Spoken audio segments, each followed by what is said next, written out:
چطورید بچه؟ باید با یه توضیح سریع براتون شروع کنم. برای آشغال‌ترین‌های 2023 تقریبا 50-60% چیزایی که دوست داشتم رو تو همون زمستون تجربه کرده بودم.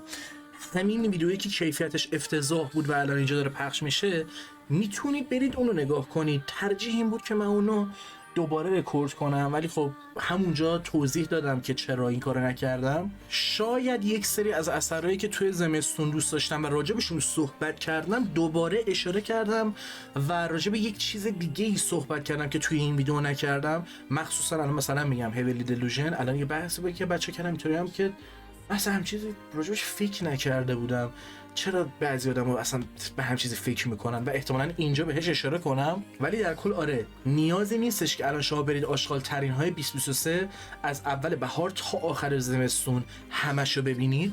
فقط همین زمستون رو ببینید، به خاطر اینکه اکثر اثری که من تجربه کردم از این زمستونه میاد و ویدیو هم یه ویدیو جدیده. بقیه‌شو من واسهتون تکرار میکنم که کدوما محبوب هام بودن تو کل 2023، مخصوصا که بجز این ویدیو بقیه آشغال‌ترین ها کلا این فرمو داره که من راجع به تک تک اثرایی که صحبت کردم تجربه کردم. چرا همین اگه اونا رو ببینید واقعا متوجه نمیشید که کدوما رو بیشتر دوست داشتم، مگه اینکه بشینید 2-3 ساعت ویدیو ببینید که اوکی راجب این 40 دقیقه صحبت کرده چرا دوست داشته، پس منطقیه که دوست داشته. اما در کل همین، زیاد وقتتون نمیگیرم، سریع میخوام برم سراغش. زیاد متنی هم مثلا هیچی واسه آماده نکردم، ممکنه یه سری چیزا به هم بریزه به خاطر اینکه محتواهای زیادی کلا تو ذهنم بود مربوط به 2023 درست کنم. ایدا نمیکنم کجا گذاشتم، ولی اینطوری هم که هیچ فکر میکنم چی درست نکردم و احتمالاً ویدیو تیر لیست هم نخواهیم داشت دیگه. قشنگ خب منطقیه، من دارم محبوب ترین هام رو دیگه میام هر فصل بهتون میگم، هر سالم که میگم. تیر لیست گذاشتن فقط یه کار اضافیه عملاً، مخصوصا که قرار راجع به اون اثرها همینقدر که الان صحبت کردم دوباره صحبت کنم.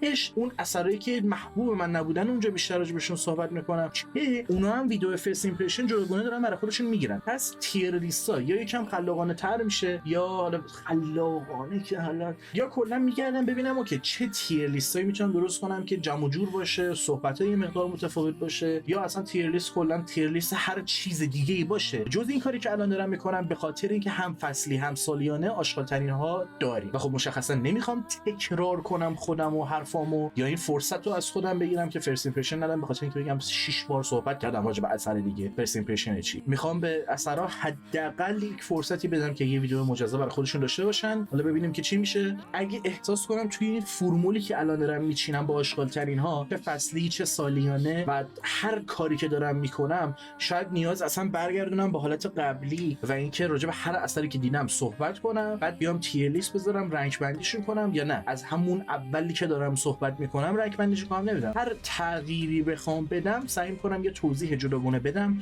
توی پلیلیست چنل میتونید دنبال کنید، یا اگه بخوام این کارو بکنم بهش اشاره میکنم. الان چون این کارو نکردم دارم کل پلیلیست رو مثال میزنم، ولی اگه از قبل توی ذهنم بوده باشه یا رکورد کرده باشم میگم که آقا یه ویدیو هست فلان، برید اون رو ببینید، اونجا توضیح میدم که دیگه اینجا وقتتون نگیرم و ویدیو الکی طولانی نشه. من الان رو صفحه هر چیزی که توی 2023 تجربه کردم رو میذارم. اینجا هم میتونید نگاه کنید که آشغال‌ترین ها زمستان 2023، تابستان تا پاییز 2023، بهار 2023، تابستان تا زمستان 2022 و بهار 2022. اینا رو میتونید برید نگاه کنید. به جز زمستان 2023 قبلی‌ها این شکلیه که اگر من 100 تا اثر تجربه کردم راجع به تک تکشون صحبت کردم و یه سری ویدیو تیر لیست هم داریم. اون ویدیو تیر لیست هم دوباره اون اثرا رو تکی تکی راجع بهشون صحبت کردم. یه ذره ویدیویی نیستن که محبوب من باشه، به خاطر اینکه یه سری جا حس می‌کردم که دیگه چیزی ندارم راجع به اون اثر صحبت کنم، از بس تکرار کردم یا اینور اونور راجع بهش صحبت کردم و صرفاً دارم رنک بندی میکنم، کار اضافه تری نمیکنم. این وسط مثلا ممکنه یک سری آیتم جا افتاده باشه، به عمد نیست. یعنی شاید شمایی که مثلا این ویدیو من دیدین اینطوری باشه که فلان اثری که تو آشغال‌ترین های تابستون مثلا 2023 برگشت که من تجربه کردم اصلا نه اینجا هست نه هیچی. چرا نیست؟ از عمد آپشنی حذف نشده، ممکنه دستم پریده باشه به خاطر اینکه من تازه بالاخره به ذهنم رسیده بعد 2 سال این کارو انجام دادن که یه گوگل شیت بزنم و اونجا تک تک چیزایی که تجربه میکنم و بزنم که هر دفعه تموم میشه من بدونم آقا یه کپی پیست بیشتر نیاز نیست که من میدونم اینا رو تجربه کردم، تیکشم میزنم، خیالم راحته، اصلا یه کویک ایمپرشن همونجا میذارم. کلا که یک سری اذیت‌هایی به خصوصی داشته که سر این اذیت‌ها و اینکه چطوری من یک سری سوتیا رو دادم که البته تو آشغال زمستون هم اشاره کردم، یه دونه ویدیو درست میکنم، هنوز درست نکردم، اونو برید ببینید توی این بخش آپدیت چنل. توی این بخش آپدیت چنل سعی میکنم چیزای رندوم زیاد نذارم، چیزای مهمی رو بذارم که حالا تغییرایی که یه مقدار اهمیت داره، نمیدونم اون سطح اهمیت رو خودم نمیتونم تشخیص بدم واقعا. یه سری جاها برای فیلم و سریال بهار اون فصلی بود که من با خودم کنار اومدم یک سری اثرا رو دوباره تجربه کنم و نیاز دیدم که دوباره تجربه کنم. مثلا اگه اشتباه نکنم فیلم هیرو هم اونجاست که برای بار دوم دوباره تجربه کردم. دای هارد هنری که یه چیز رندومی که صرفا دوست داشتم لذت ببرم و واقعا لذت بردم. یه سری چیزا که می‌خواستم ببینم و تو لیست است و راجبشون هم صحبت نکردم. من اینجوری دیدم که وای مثلا این خیلی خفن بود، من بچه‌ها شروع کردم که وای چه کسافت، هیچ جوری نمیتونستم ادامه بدم و گفتم اوکی همون بهتر اونو یه بار تجربه کردم، بذار حداقل اون خاطر خوشا نگه دارم، بخاطر اینکه بار دوم ببینم قرار بعد بکوبمش. ولی توی بهار فیلم و سریالایی که دوست داشتم اوکی بودا، دوست داشتم و تجربه خیلی چیزی بود. یعنی هر از گاهی ازش یاد میکنم و به یک سری از دوستام اشاره میکنم، میگم اینو تو باید ببینی، قشنگ میدونم که واسش جهنم اون تجربه یا حالا چقدر احساسیه، ولی فیلمایی که ازش بخوام بکشم بیرون، یه دوتا بکشم بیرون بگم اینا محبوب من بودن، Everything Everywhere All at Once و جان ویک 4 بود. Everything Everywhere All at Once اصلا از این گود فان، گود لذت بخش، انقدر تو اسپکت های مختلفی خوب بود که فکرش هم نمیتونید بکنید و این همه تنفری که گرفت یک سری جا واقعا بیجا و افتضاحست. خیلی کارو درست در آورده بودن، اکشنش لذت بخش بود، کمدیش خیلی خوب بود. شاید یه نفر بگه که کمدیش چی بود، مثلا این 2 نفر فایت میدن و کی اول زودتر بپره روی یه چیزی که بتونن توی زمان و فضای چه بدونم یه قدرتی به دست بیارن، این چیش فانه. اوکی تو جان فورد میبینی چیش لذت چیز، یعنی که من یه دست کنترل خودم از دست دادم. فیلم آشغالی بود، دکوپاژ نداشت، سینماتوگرافی نداشت، موزیک نداشت، اینو نداشت، اونو نداشت، کمدی نداشت، داستان نداشت، عمیق نبود، تک چیزاش افتضاح بود. اوکی بهترین آشغالی بود که دیدم، خیلی آشغال دوست داشتنی بود و اوکیه. یعنی اگه یه نفر مثلا بیاد بگه به این دلیل به این دلیل به این دلیل آشغاله، من میتونستم که متوجه نشدم، میتونم که خب باش همون میمه هستش که اوکی خب آره به نظر من Everything Everywhere All at Once شاهکار بود، ایمورتال مگه نه؟ و That's it. سریال لاست هم بهار تجربه کردم، اوکی بودم و دوست داشتم، اصلا فازی نمیدارم که وای به خاطر اینکه من هوفوام از اون اپیزودش خوشم نمیاد. اون اپیزود فوق‌العاده بود و خیلی خوب در آورده بود، اصلا اشکم در اومد. ولی خب چون اشکم در اومد دلیلی بر این نمیشه که سریال خوبی باشه. اتفاقا فیلم مادرم اینجاست، یه سری بحثای به خصوصی هست که میگه آقا اگه تو این حسو گرفتی از فلان چیز، پس کارگردان حتما هدفش همین بوده و حتما موفق شده و حتما کارش خوبه. هر کدوم از اینا رو میشه جدا کرد، چسبیده به هم نیست و راجبه هر کدوم یه جوری میشه صحبت کرد. من خودم خیلی راجبه این قضیه صحبت کردم که آقا تکنیکالی ابجکتیولی مثلا اینجوری نیست، ولی اون حس رو درست در میاره. پس اگه هدف اینه ایول شما دمت گرم کارو درست در آوردی، دیگه مهم نیستش که بگن از نظر فلان دیزاین مپ دیزاین مثلا فلان بازی مشکل داره. آقا حس این بوده، تورسته این حس رو در بیاره، تموم شد. و از اون طرف کلا حرفای این شکلی زیاد شنیدم که داداش تو با این گریه کردی، اگه تو با این گریه کردی، اگه اشک تو در آورده پس دیگه فوق العاده است دیگه، تونسته یه حسی رو توی تو چیز کنه. و شاید من با هر چیزی گریه میکنم، شاید چون تجربه اوله هم چیزی اشکمو در آورده، شاید یه جا یه باگی از خودم هستش که من اشکم در اومد. هزار تا چیز هست. من خودم از همین قضایا استفاده میکنم برای تعریف یک سری چیزا که آقا این مثلا خیلی خوبش که من دارم، خیلی خوبه، مثلا با احساسات من بازی کرد، اینجوری که این حس من مثلا چند کرد، اصلا یه چیز عجیب غریبی بود. ولی مثلا برای دفاع از یک چیزی یا این اثبات اینکه خوبه و اینکه حتما کارگردان میدونی اصلا یه چیز عجیب غریبی بود که در آورده. الان مثلا میگم همین فیلم مادر، اوکی میخوام اثبات کنم چرا این فیلم مادر خیلی بده و افتضاحه. اپیزود لاست آف آز اون اسمشون رو یادم رفته، پس به خاطر چیز اون شکلی نمیگم. اون اپیزودی که گی بود، من اونو به یک سری از بچه‌ها نشون دادم، به خانواده نشون دادم و اینطوری بودن که برادر خیلی بد بود، خیلی افتضاح بود، اصلا یعنی چی، یا هیچ حسی نداشتم. خب اوکی این اپیزود به خاطر این بده. فیلم مادر چرا بده؟ اون فضای تحت فشاری که داری له میشی، داد میزنی و هیچ کاری نمیتونی بکنی که فیلم داره، اونو من به بومران نشون دادم اون فیلمو و همش اینجوریه که این دختره چرا اینجوریه، عادیه که ما که تو این شرایط مثلا بزرگ شدیم و زندگی کردیم و اینا. خب که کارگردان شکست خورد، عذر میخوام، فیلم شما مزخرف بود، سریالت هم مزخرف.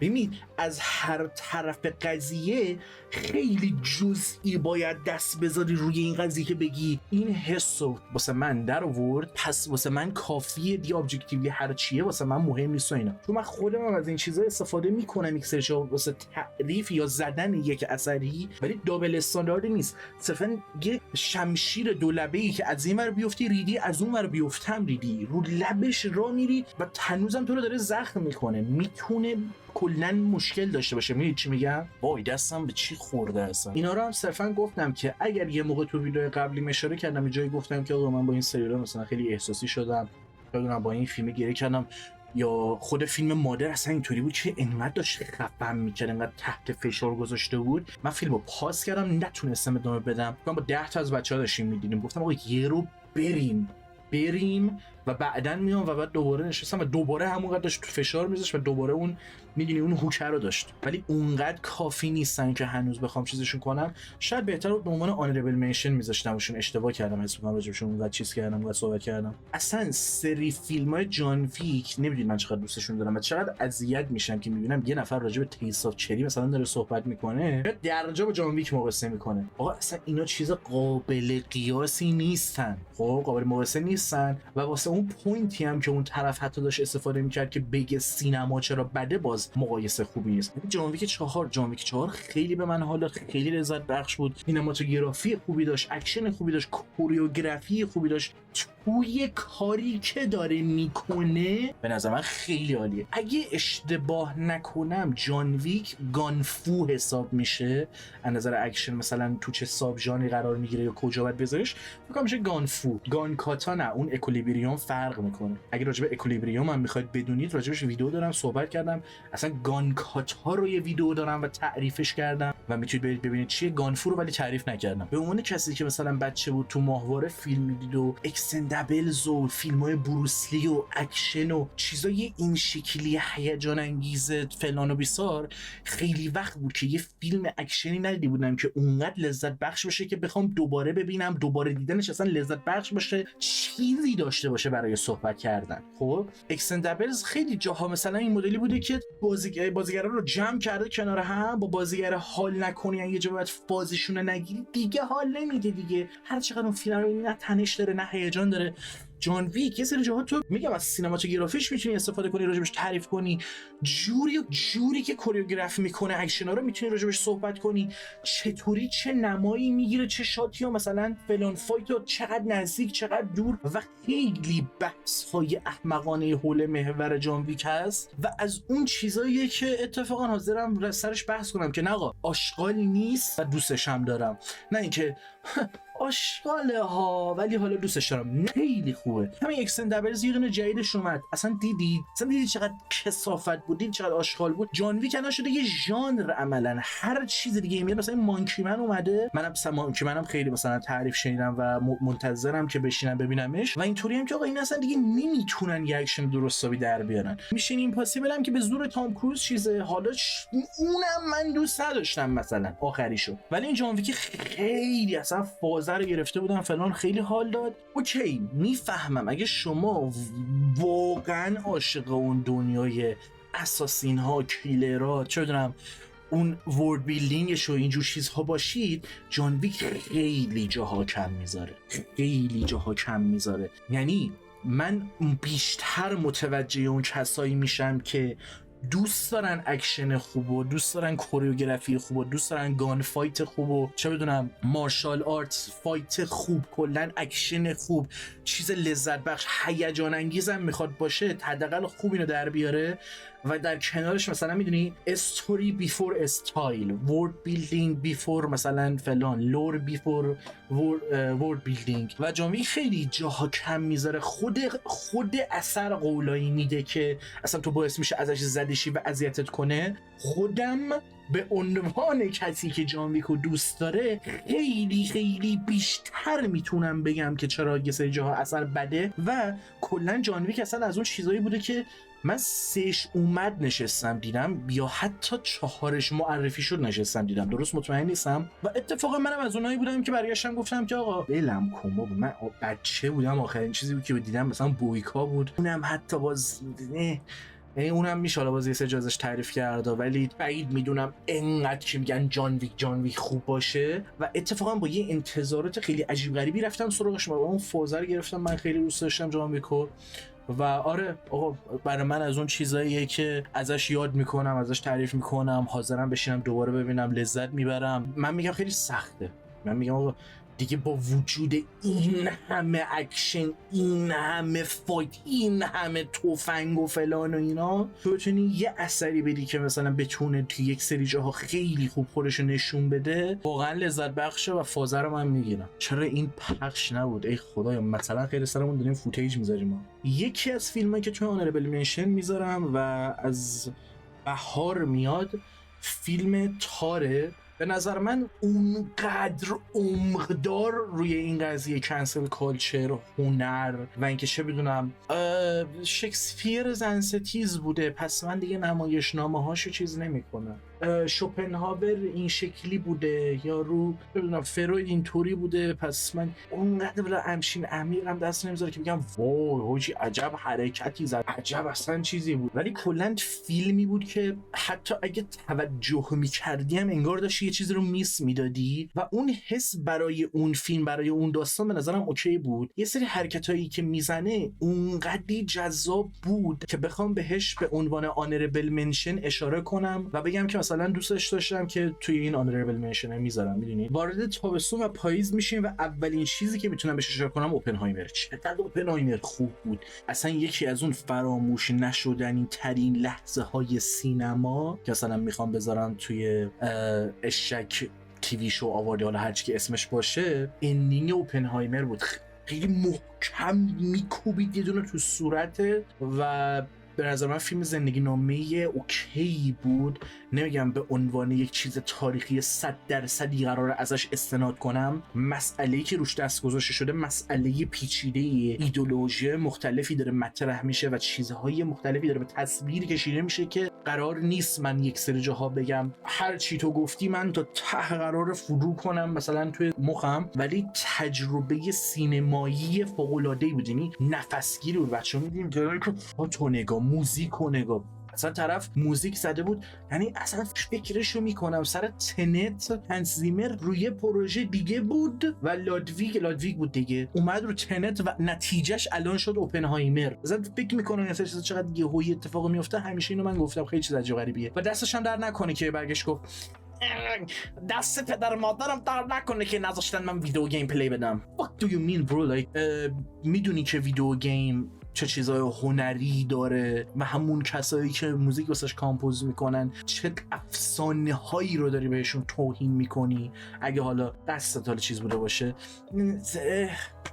بازیگری رابرت، بازیگری اصلا فوق‌العاده‌ای داشت که تو اینطوری بودی که من الان میفهمم چرا میگن که واسه مارول بازی نکنید. این بازیگری رو نمیدونم شاید میتونست تو مارول بذاره، ولی انقدر ساپورتینگ اکتور خوبی بود، یعنی واقعا فوق‌العاده بود. یعنی یه سری جاها از کلین مورفی نفسگیرتر بود. و دوتا چنل بهتون میگم ساب کنید رندوم، The Beauty of و یه دونه دیگه هم هست الان بهتون میگم. آقا این چنل فوق‌العاده است، یعنی لاو لتر تر از این دیگه نمیشد دیگه. من فوتیجاشو بارها استفاده کردم، همینطوری گذاشتم، همیشه منشن کردم که ساب کنید و انقدر کانتنت تمیزی در میاره، انقدر چیز مشکل فوق‌العاده درست میکنه. یعنی اگه واقعا شما ویدیو گیم دوست دارید، بعد این چنل رو با یه سری چنل‌های دیگه که حالا اون چنل‌ها چیز فوکس روی سولز، اونا رو بعد سولز دوست داشته باشید، ولی اگه ندارید یعنی واقعا من میگم ویدیو گیم دوست ندارید. خیلی صادقانه نمیگم حالا چون تا الان مثلا اینو پیدا نکردی، ولی اگه اینجا به بعد میری و نمیتونی مثلا این لذت ببری، خب داداش یه جای کار میلنگه دیگه. شما فقط جان ویک میخوای از ویدیو گیم. دیدی الان مثال چقدر چیز رو بگید. به عنوان آنربل منشن از تابستون و پاییز اد ایترنیتیز گیت رو میذارم. واقعا اثر بایستم بهش و مثلا کارهایی که میکرد و واسه عموم مخاطبا میتونست آزاردهنده باشه، واسه من جذابیت‌های مخصوص به خودش رو داشت و اون جوری که بهش نگاه میکردم. پس چیزی نیستش که مثلا بگید پارسا اینو دوست داشت پس منم مثلا میتونم چیز کنم لذت ببرم. خیلی حس درستی برام داشت. یعنی کلا ویلیام که بازیگر درستیه و مثلا به عنوان آدمی که میدونید میشینم محتوایی مثلا چون دارم نقاشی کشیدن تاکهیکو رو 2 ساعت نگاه میکنم و کلا از وقتی یادم میاد علاقه داشتم به ساختن نقاشی و چیزای این شکلی. خیلی اثر عجیبی بود، ناراحت کننده بود، جذاب بود، چیزای خودشو داشت که بخوام دنبالش کنم. از اون طرف اینجور فیلم ها همیشه یه ساده هیستوریکال دارن و چه بدونم هیستوریکال اکیوریسیتی و اینکه از نظر تاریخی چقدر دقیقه، چقدر درست داره اون کرکتر رو نشون میده. اوپنهایمر باشه، ادیترنتیز گیت باشه، ناپلون باشه، چیزای این شکلی باشه و من یه ذره حالت ریدلی اسکاتوری میرم جلو و اینجوری هم که فیلمات هیستوریکال اکیوریسیتی نداره، اینجوری هم که گت لایف،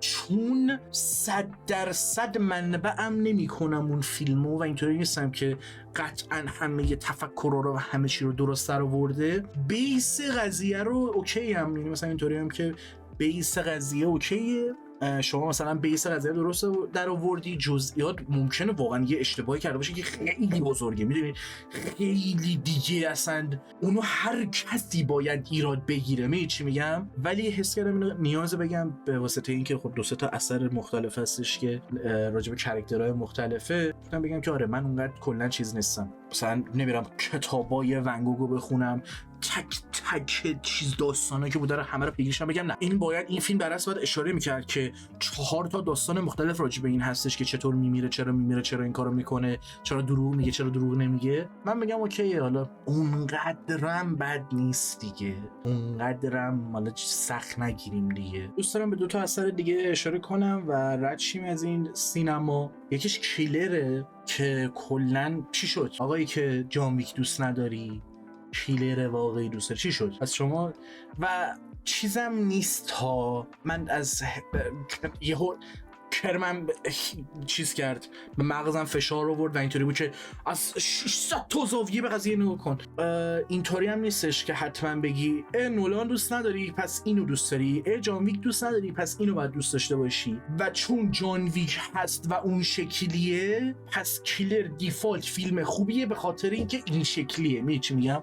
البته این بیوتی آف کلا دیوید فینچره، ولی حالا دیگه فوتیج دیگه در نظر بگیرید. فیلم اوکی بود که من توی همین آنربل منشنا بخوام بذارمش، میدونید به خاطر اینکه خیلی جاها واقعا اون ضعف رو داشت. یعنی هرچی هم بیشتر میگذشت بیشتر متوجه میشدم که آقا نه واقعا تو استرجا میلنگی، خیلی میتونستی بهتر باشی. ولی میگم یه دونه ویدیو من دارم، آشغال متر فکر کنم، آشغال متر فیلم کیلر، اونو ببینید. من اونجا قشنگ حسابی راجع به اثر صحبت کردم، از حتی بعد همون قضیه هنری و اینکه ابجکتیولی فیلم اینه اوکی، ولی دیوید فینچر داره یه چیزی رو امتحان میکنه، داره مثلا یه حرکتی میزنه که باعث بشه من بگم ایول تو داری فلان کارو میکنی، هرچند که حس میکنم مثلا این کار رو 20 سال پیش کردی، شاید از نظر سینما بهتر، ولی از این نظر که بگیم منظورت رو بهتر برسونی، مثلا پرفکت تر کنی اون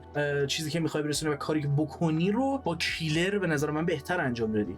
یعنی بالاخره خب 20 سال گذشته و تو باید بتونی بالاخره شفافیت بیشتری داشته باشی با چیزی که مثلا میخوای به تصویر بکشی. و یه سری جا مثل نقاشیه دیگه، نقاشی تو همون فرست گلنس، تو همون اولین باری که میبینی درجا باید منظور ازش بگیری و حس میکنم مثلا کیلر بیشتر این شکلیه تا وقتی یک سری جاها اون پیچیدگی جوری باشه که اصلا انگار معلوم نیست منظور چیه، حتی وقتی بهرش بری بدی که نتیجهش میشه یه کامیونیتی بد، میساندرستندینگ، یه چیزی که تو در نهایت نمیخوای خودت هم. مخصوصا که هدف این نیستش که حتما تو مثلا میساندرستندینگی بسازی با اثرت، یا چه بدونم مبهم باشه همه چی. اصلا هدف این باشه که تو 20,000 تا چیز متوجه شی و حتما روی یه چیز کلیک نکنی که منظورش اینه، میخواد اینو برسونه. اون یکی چیزی که گفتم میخوام بهش اشاره کنم به عنوان منشن، سریال لوکی واقعا خوش گذشت، واقعا سریال اوکی بود، ترتمیز بود، خوب درآورده بود. سیزن 2 یک سری جا واقعا میشه بگی از سیزن 1 بهتره، هرچند حالا باز سر این قضايا، و یه سری جا میشه بگی بدترین اثر مارول، به خاطر اینکه بیشترین اجازه رو میده که احمقانه باشه و راهو واسه همه چی باز کنه و مخاطبم باهاش اوکی باشه. یه سری بحثایی این شکلی بود که متوجهش هستم از کجا میاد و اینکه میدونی انقدر کارشو خوب انجام میده توی این که هر کاری میخواد بکنه که راهو باز میکنه واسه فیلم‌های بعدی مارول که بهشون 1000 تا بتونیم گیر بگیم و بگیم که چرا این اینجوریه. به خاطر لوکی اینجوریه دیگه،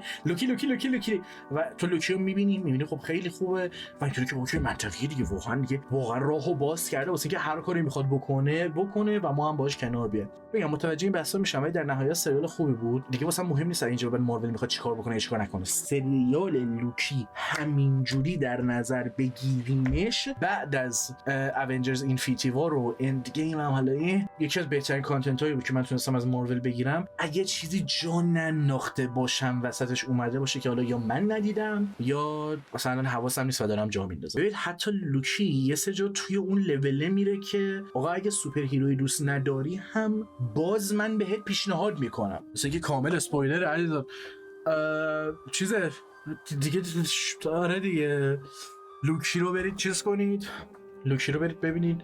یعنی اگه سریال دیتکتیو دوست، اگه شرلوک هولمز دوست، کلا فازش رو من خیلی بودم و خیلی لوکی رو راحت واسم دوست داشتنی کرد. برای فیلم و سریال تابستون و پاییزم تمام میشه و وارد منطقه زمستون میشه که گفتم برید ویدیو زمستون رو ببینید. برای انیمیشن من کلا بهار 3 تا انیمیشن دیدم، تابستون پاییز یه چیز. برای همین یه ذره یه جوریه که مثلا مخصوصا بخوام آنربل منشن هم داشته باشم، ولی بین چیزایی که دیدم برزرک 1997 رو دوست داشتم، اسپایدرمن اکراس یونیورس رو دوست داشتم، ماریو رو میذارم تو آنربل منشن، دوست ندارم بذارم جای سوم. چی میگم اینجوری هم که اوکیه، مثلا یه سری جا دوستش دارم، یه سری جا باحاله، یه سری جا خیلی کارش درست انجام میده، ولی در کنار اینا با اینکه چیزی ندارم نمیذارم جای سوم، میذارمش تو آنربل منشن که توضیح این قضیه هم دادم باز تو آشغال‌ترین ها زمستان و تکرارش نمیکنم. اسپایدرمن مایلز مورالز کلا اثبات این حرفه که آقا اگه اسپایدرمن فنی بیا این اسپایدرمن رو ببینی یا بازی کن داداش، چرته، خیلی مزخرفه،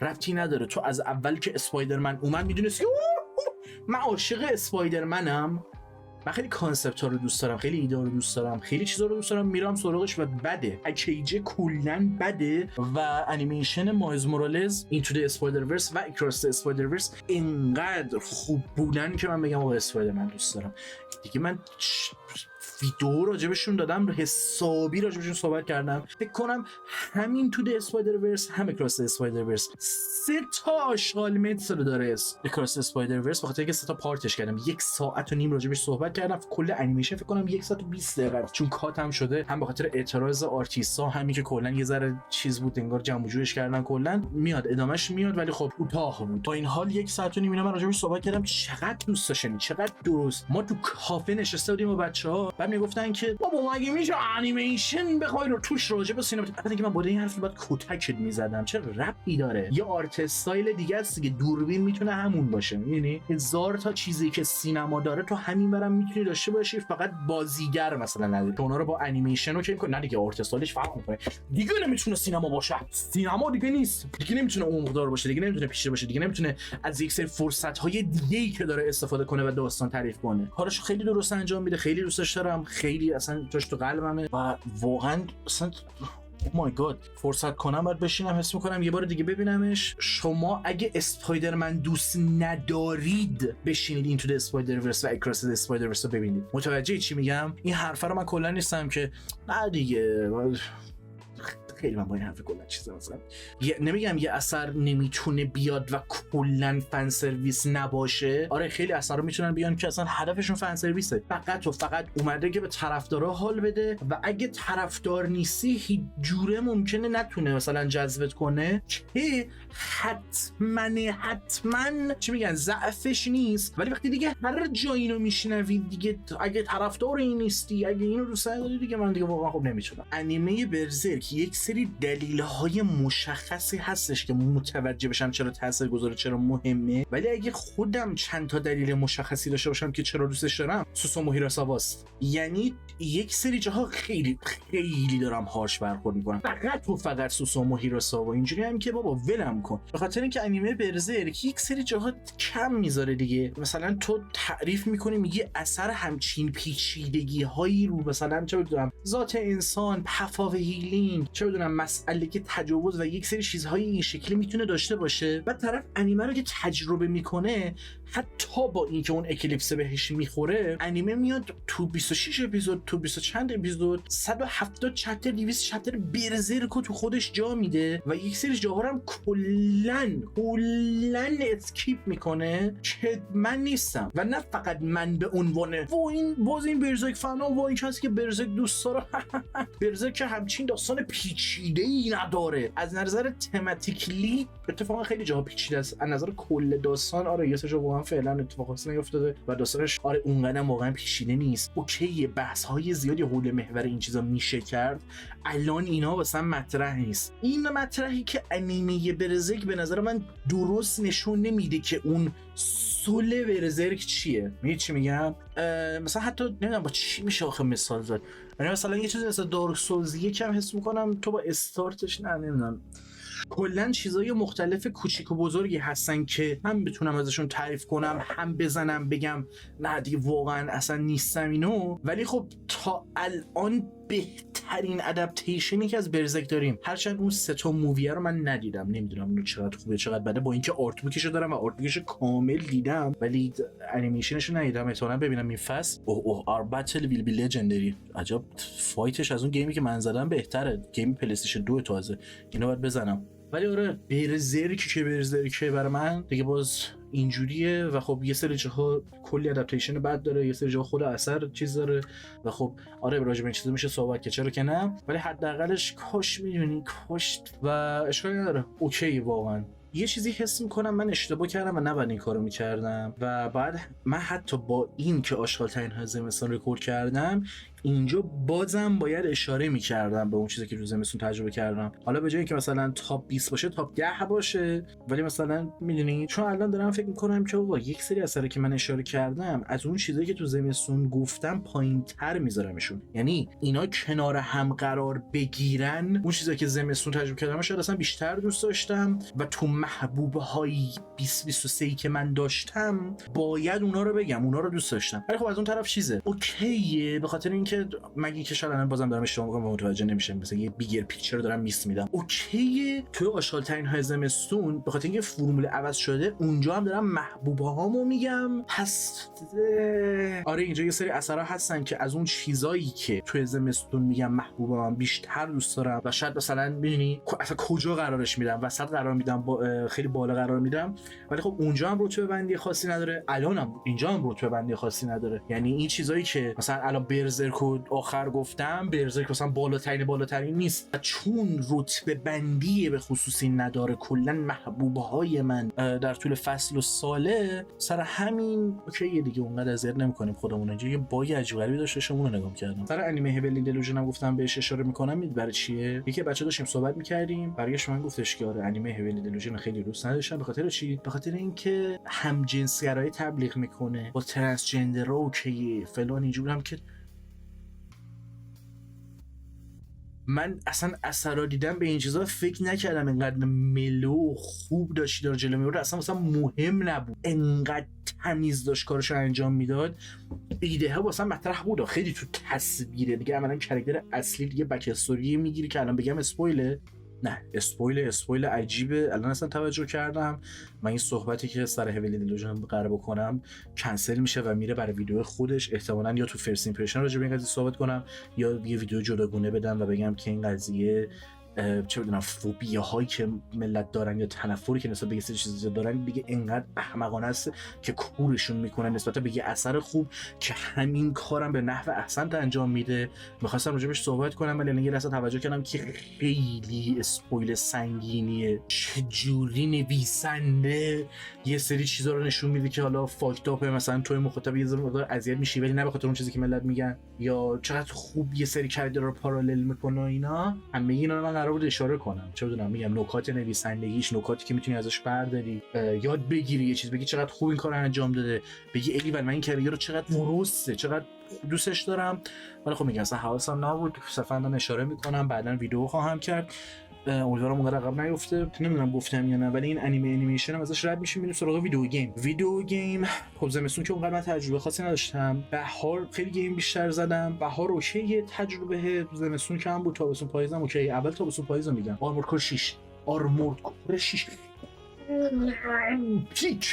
پیک بدترین تجربه، چون اگه حس کنم جایی نگفتم الان میگم ورلد اف وارکرافت، اساسینز کرید 3 و کلا اساسینا رو یه سری داشتم دوباره میزدم. ادزیو کالکشن مثلا من نصف نیمه قبلا زده بودم، بعد نظر ول کرده بودم، دراپ کرده بودم هر کدومو به نحو خودش. انگلیسی هم اونقدر چیز نمیشد، گیم پلیش چون همون موقع هم واسم بورینگ بود، داستانش هم متوجه نمیشدم، کلا بیخیال شدم. و الان که مثلا میدونی انگلیسی اوکیه، رفتم کل فرانچایز اساسینو تا الان، تا بلک فلگ نزد، تا بلک فلگ زدم، تا ریولیشن اوکی بوده. بعد از اون گیمایی که سوا میکنم و محبوب من بودن قطعا آرمورد کور 6، قطعا فاینال فانتزی 7. فاینال فانتزی 7 از اون چیزایی که توی اشک گیمز آوارد گفتم، از اون گیمایی که دوست دارم ولی به دلایل مختلف قرار نیست راجبشون صحبت کنم. پس الانم قرار نیست اون راجبش صحبت کنم. ترجیح میدم ریبرف رو بازی کنم. ولی بالزام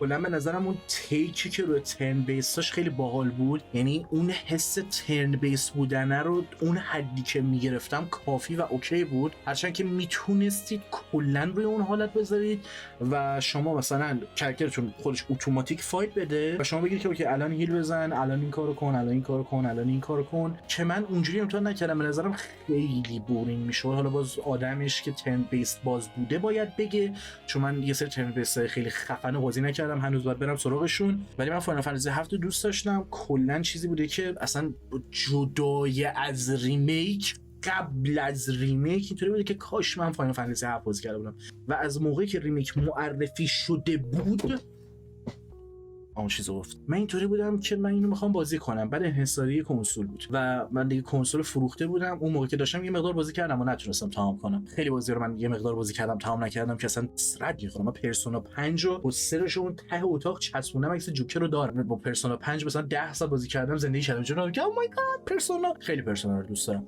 ولی بازی نکردم. یادم میافتادم اوریج گیمرایی که Yo bro, I love Persona 5. But did you play it? No. حداقل میدونید فازش رو موقع داشتم به 15 ساعتی بازی کردم. فاینال فانتزی 7 هم کلا اومد رو پی سی، این حساری اپیک گیمز بود. یعنی من اصلا خون رو بخواستم گریه کنم، چون بعد اومد رو استیم. گیما همه اون موقع که ارزون بود، اون موقع همه گیما ارزون بود. مثلا اگه هیدیس 40 لیر بود میگفتیم گرونه، بذار تخفیف بخوره مثلا 8 لیر بخریم. اولین گیمی که بیشترین قیمت رو داشت فاینال فانتزی 7 بود. اصلا معده‌ام پاچید. 700 لیر بود اون موقع. اینطوری بودم که چرا نمیتونم. و شاتا تو اهورا، واقعا اهورا دمت گرم که استیم تو فامیلی شیر کردی و من تونستم فاینال فانتزی 7 برم و کرم پایرت هم چیز بود سر همون. هرچند با گرون شدن ویدیو گیم‌ها دیگه نمیتونم. قشنگ تصمیمم اینو خیلی جدی دارم میگم، باورتون میشه من تصمیمم بینه که یا کلا بازی نکنم یا اینکه یه جوری بخرم. تا اگه برم توی این سایت‌های مختلف که مثلا اشتراکی میدن، یا اوکی 70 تومن پرسونا 3 مثلا میده، استیم آفلاین مثلا میری تو استیم یا رو دانلود میکنی آفلاین بازی میکنی. و به خاطر چیزم هست فقط کرم پایرسی، چه بدونم دارم دزدی میکنم، فقط فاز اینا نیست. گیم پایرت یه سری جو واقعا آزاردهندن، خیلی بد تجربه رو خراب میکنن تا حدی که خب من میدونید 2019 آره 2019 سکیرو اومد، من 2022 بازی کردم به خاطر اینکه ورژن پایرتش انقدر مشکلاشون تجربه کامل برام به هم میریخت و من اونم حسش یه جوری دیگه آزاردهنده است، اونم اذیت میکنه. یعنی تو میدونی داری اون وقت رو میذاری آقام سفیروز اون 100 ساعت رو داری میذاری. الان مثلا نمیدونم فول گیم پرنس اف پرشیا آپلود شده یا نه. یا آپلود شده من خیلی اذیت شدم سرم، خیلی حال داده ولی خیلی هم اذیت شدم چون اینجوریه که آقا این اینتندد وی تو مثلا اکسپریانس اصلا من بازی نمیکنم بازیو. این چی آخه این همه با این همه کرش، یه بار انمی منو وان شات میکنه، یه بار من انمی رو وان شات میکنم، باس دمیج نمیده، دمیج نمیخوره، انیمیشنش نمیخوره. سکیرو یادمه قشنگ اون موقعی که ریلیز شدم پایرت چیز کردم، اون موقع اصلا فکر کنم آره دیگه اون موقع بازی اونقدر نمیخریدم، خیلی کم توانشو نداشتم. مثلا بازی PS4 میگرفتم فکر کنم هر 2 ماه یه دیسک میگرفتم، موقع مثلا قیمتش خیلی کم بود. یه بار میریختی سکیرو رو فقط ساوند افکت، یه بار میریختی فقط موزیک بود، یه بار میریختی فقط وایس اکتور بود، یه بار میریختی به هم ریخته بود، وایس اکتور بود، وایس اکتور صداش نبود، مثلا یارو میمد اصلا میمد تو هیچی نمیگفت، بعد ساوند افکت موزیک یه جوریش میزد که اصلا اون پای میگفت آی ام دیونو با موسیقی. بابا من نمیتونم. من میگم آقا من قراره بر پرسونا مثلا 100 ساعت وقت بذارم فدای یک تار موش، من اون 100 ساعت رو میذارم خب، و چقدرم دوست دارم اون 100 ساعت رو اکانت خودم رو لایبرری خودم باشه، تو کالکشن خودم باشه، حتی اگه تا 20 سال دیگه به اون گیم دست نزنم. من پرسونا 5 موقعی که رو پی سی اومد و خریدم یه مدت هر روز مثلا میمونم پرسونا 5 رو نگاه میکردم، دارم ذوق میکردم میرفتم میخوابیدم. خیلی چیز عجیب غریبی بود ولی واقعا همچین حسی داشتم. من واسه این کالکشنی که تو استیم دارم خیلی خرج کردم، خیلی به فاک رفتم ولی یک ذره براش ناراحت نیستم، کاملا اوکی ام. چه به اون گیمو دست بزنم چه نزنم، چه برم تا 20 سال دیگه دست نزنم، متوجه مسائلی که مطرح میشه هستم. ولی خب مثلا الان اینطوری هم که آقا من پایرت میرم اشکالی نداره، ولی فرض کن 100 ساعت 150 ساعت میخوای وقت بذاری، خب اون تجربه تو واقعا متوجه نشی که به خاطر پایرت بودن بازی مشکل داره یا خود بازی مشکل داره. سرطانه. اگه بازی اورجینال بری بگی خود بازی مشکل داره، اون ایراده رو میندازی سر بازی نمی‌کنی یا اونجوری بازی کردی که هزار تا چرت و پرت بهش میگی، اوکیه. ولی جایی که نمیدونی از پایرت یا مطمئنی از پایرت بودنه باعث شده مثلا این انقدر مشکل داره. ولی کلا به واسطه هزینه‌ای که الان دیگه ویدیو گیم داره من در تلاشم دیگه با پایرت بودن کنار بیام. فکر کنم آخرین گیم پایرتی که زدم الان که 2 بود، با یکی دو تا چیز دیگه که تازگی‌ها زدم با همین پرنس اف پرشیا، به خاطر اینکه دیگه نمیتونستم که اینجوری بگم که آقا من برم بهتره یه گوشی داشته باشم که شکسته باشه بهتره تا اینکه نداشته باشم. پس برم هر چند که باز میگم من درگیرم با اینکه من نمیخوام مثلا چون نمیخوام گوشی شکستم، نمیخوام من گوشی نده، یا یه گوشی درست حسابی بده یا گوشی شکسته من نمیخوام. ولی آره کلا همین چیزی هست. حالا فاینال فانتزی 7 ریبرث هم پلی استیشن 5 رو باید بچه‌ها بهم اکانت بدم، من ندارم نمیتونم هم تهیه کنم.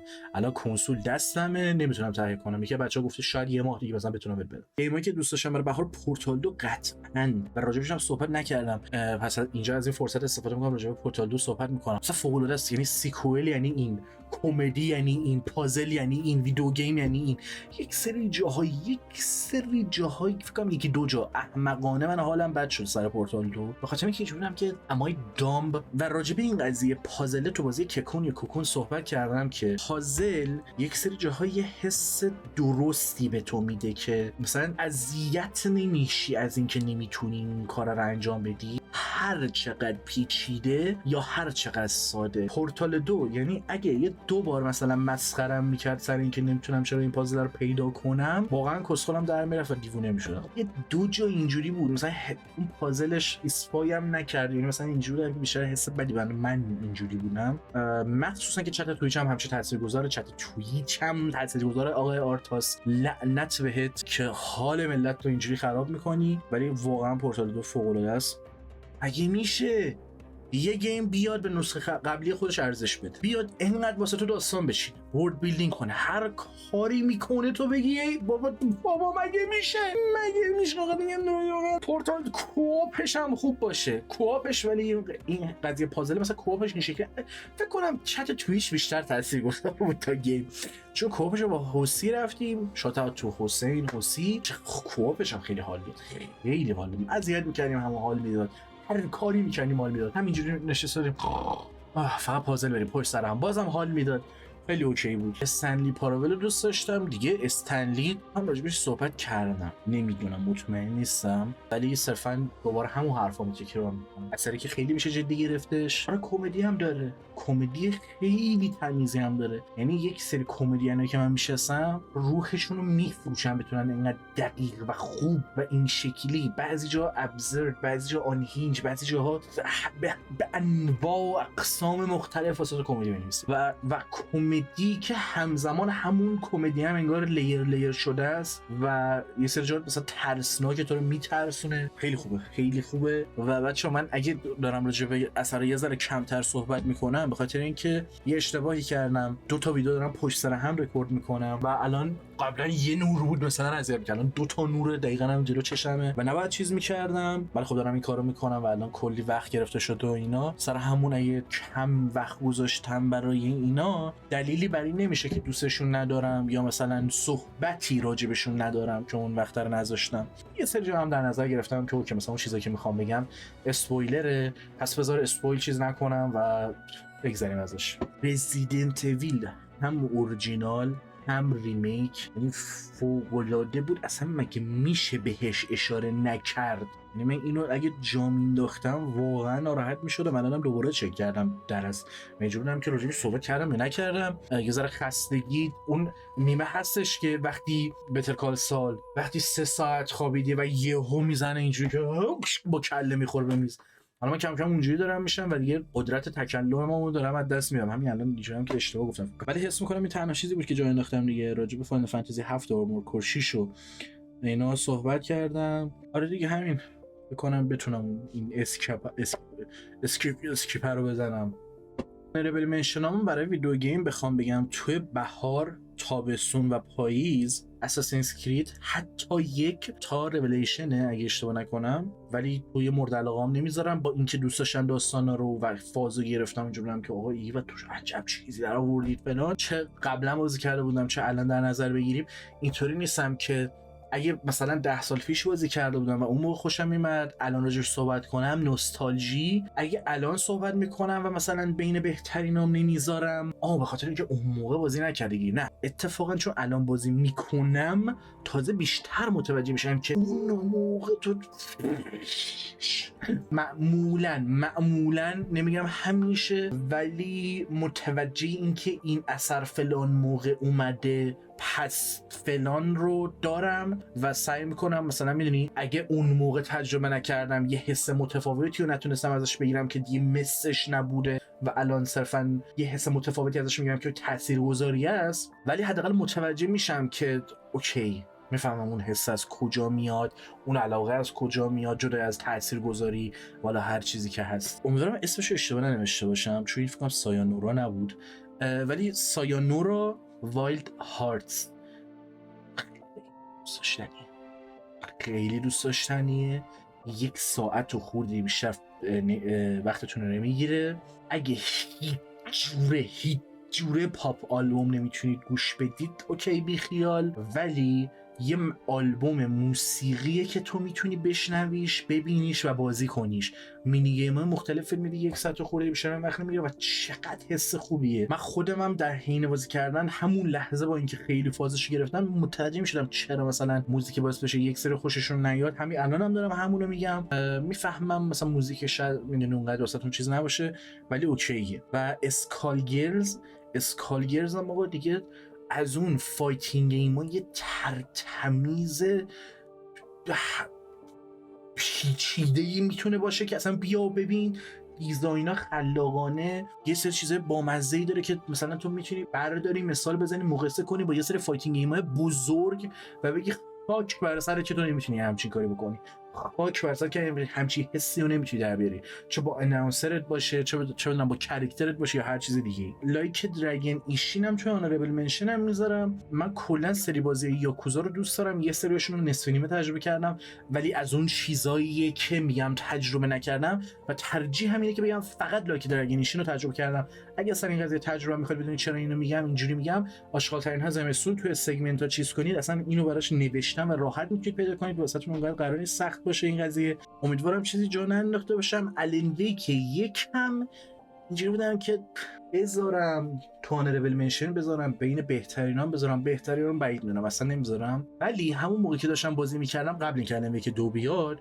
اینطوری بودم که آقا من پتانسیلایی رو میبینم، میفهمم چرا اینقدر مثلا اثر کالت کلاسیکی، میفهمم چرا اینقدر دوستش دارن، اتمسفر رو نگاه، لایتینگ رو نگاه، آقا ایول ایده رو نگاه کن. تو اصلا اومدی یه حرکتی زدی که واقعا دمت. و اینم از آنربل منشن ها چیز دیگه نمیمونه. امیدوارم اشتباه بزرگی نکرده باشم با اینکه لیست زمستون رو جدا کردم و گفتم برید آشغال ترین ها زمستون رو کنید.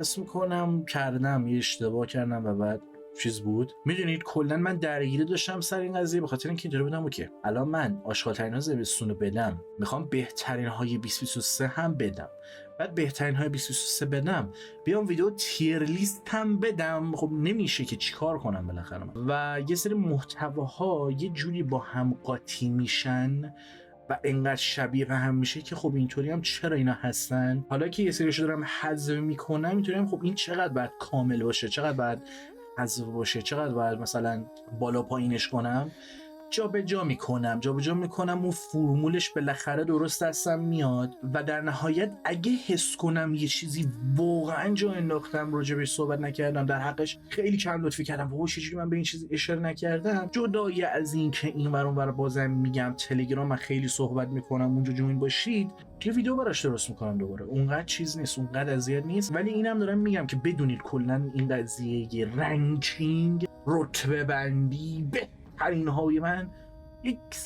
یک سری جاها با این قضیه جبهه دارم، بارها اشاره کردم و الان دیگه دوباره تکرار نمی‌کنم این قضیه رو، مخصوصا که بهتون گفتم برید آشغال ترین های زمستان رو ببینید و چون اینجا همین توضیح ها رو دادم اینجا دیگه تکرار نمی‌کنم، مگه اینکه الان در نظر بگیریم که اوکی شاید شما مخاطبی هستی که اون ویدیو رو ندیدی و خب اینجا بهت میگم اونجا راجع به همین قضیه صحبت کردم، پس برو همونجا ببین.